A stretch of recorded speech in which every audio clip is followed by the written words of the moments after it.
un gouvernement, ils disent qu'ils sont là pour remuer. Non, plutôt ils veulent vendre l'IFDG. L'IFDG n'est pas une marchandise. Ils veulent vendre le parti. Parce que, ceux qui disent ça, c'est parce qu'ils veulent vendre l'IFDG. Quelle stratégie ils veulent? Vous les journalistes ici, on a fermé tout pour la radio. Quelle est la stratégie que vous avez fait pour que vous soyez, pour que vous repreniez, comment dirais-je, à parler dans vos radios? Moi je crois que c'est ça. On dit que l'IFDG ici, ça danse. Vous pensez que quand vous venez dans un parti politique, vous venez pour s'amuser?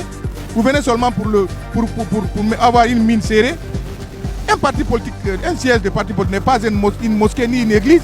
On vient ici en même temps s'égayer et puis enfin écouter les discours de nos responsables. C'est ça la vocation d'un parti politique. Ce n'est pas à leur pression, c'est parce que nous avons voulu. Les responsables au plus haut niveau, l'instance suprême du parti a pris cette décision, en tête le président Cellou Dalein Diallo, pour que nous allions maintenant à un congrès. Ça c'était déjà prévu depuis très longtemps. Déjà on avait commencé le congrès des fédéraux et plus que ça c'est en phase terminale. C'est tout, il n'y a pas une pression du ministère de l'administration et du territoire. Parce que le ministère de l'administration et du territoire doit comprendre que le parti politique sont ses amis, les partis politiques ne sont pas ses ennemis.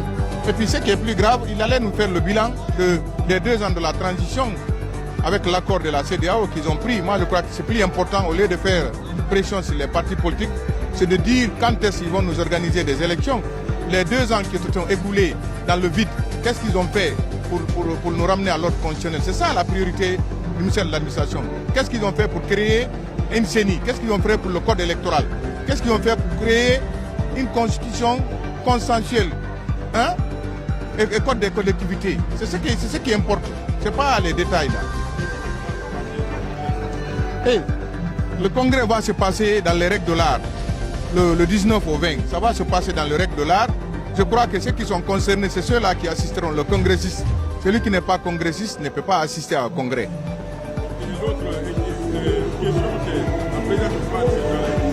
Non, écoutez, sa présence ou pas, on tiendra le congrès. Mais moi, mon souci, c'est que je veux qu'il soit là. Mais l'un dans l'autre, Lansana Kouyaté a tenu ici un congrès, il est en Côte d'Ivoire, ça n'a pas fait de bruit. Je ne sais pas pourquoi cela fera un bruit au sein de l'IFDG. Mais le président Cellou Dalein, les élections ne se feront pas sans sa présence en Guinée.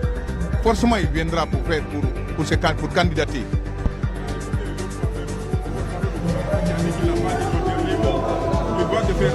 Non, vous n'avez pas compris. Vous avez dit porte-parole du gouvernement. Pour le moment, il doit se contenter de porte-parole et ministre des Transports. Il ne doit pas se mixer dans les affaires politiques. Maintenant, s'il veut coûte que coûte être responsable à l'IFDG, qu'il démissionne de poste de ministre, qu'il vient maintenant pour candidater, pour être, s'il est accepté par les instances du parti, par les militants, il peut venir candidater. Mais il ne peut pas être ministre là-bas, en même temps lorgner au perchoir du président de l'IFDG. Cela ne peut pas. La loi l'interdit. Il faut que cela soit su et entendu. Non, et comment c'est une question épineuse? Non, quel bicéphalisme s'il vous plaît? Il est membre du gouvernement, porte-parole du gouvernement de surcroît, mon frère. Vous-même en tant qu'intellectuel, journaliste, il faut faire la part des choses là-bas. Moi, je n'ai pas besoin de faire trop de commentaires là-dessus.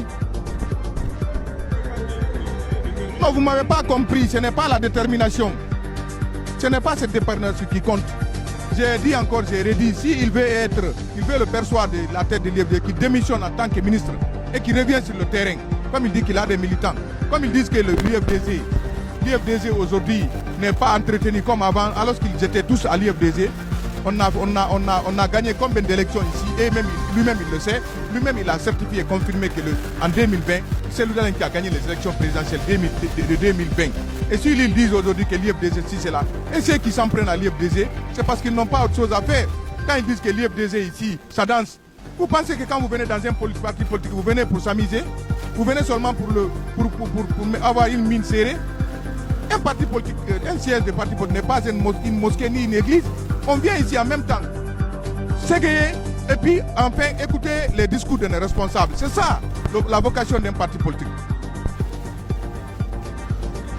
Oui, quelle stratégie ils veulent? Vous les journalistes ici, on a fermé tout pour la radio. Quelle est la stratégie que vous avez faite pour que vous soyez, pour que vous repreniez comment dirais-je, à parler dans vos radios? Moi je crois que c'est ça. Nous ce que nous voulons, c'est une démocratie apaisée. La Guinée n'est pas avoir des infrastructures. Parce qu'aujourd'hui, on est en pauvreté infrastructurelle, dans tous les domaines. Mais si on est riche en démocratie, en liberté collective, individuelle, je crois que la communauté internationale ne fera qu'envoyer l'argent. Il faut qu'il y ait des signaux de la démocratie. C'est ce qui poussera la communauté internationale de venir aider la Guinée. Quand vous prenez le Ghana, le Sénégal, même s'il est... C'est-à-dire, quand une fille est belle, elle est charmante, elle n'a pas besoin de dire aux hommes, venez me chercher. Quand la Guinée rentre tout de suite dans l'arène de la démocratie, tout de suite là, les pays sérieux viendront investir en Guinée. La Guinée sera un Eldorado.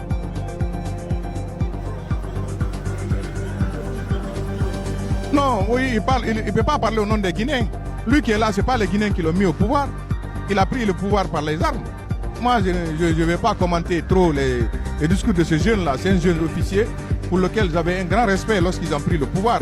Parce qu'il avait un discours apaisant, un discours conciliant. Mais maintenant, là, ces discours, vraiment, je ne comprends pas, quoi.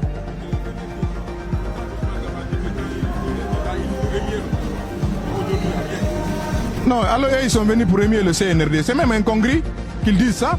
Alors qu'ils sont cooptés, ils sont au sein d'un gouvernement, ils disent qu'ils sont là pour émuer. Non, plutôt ils veulent vendre l'IFDG. L'IFDG n'est pas une marchandise. Ils veulent vendre le parti. Parce que, ceux qui disent ça, c'est parce qu'ils veulent vendre l'IFDG.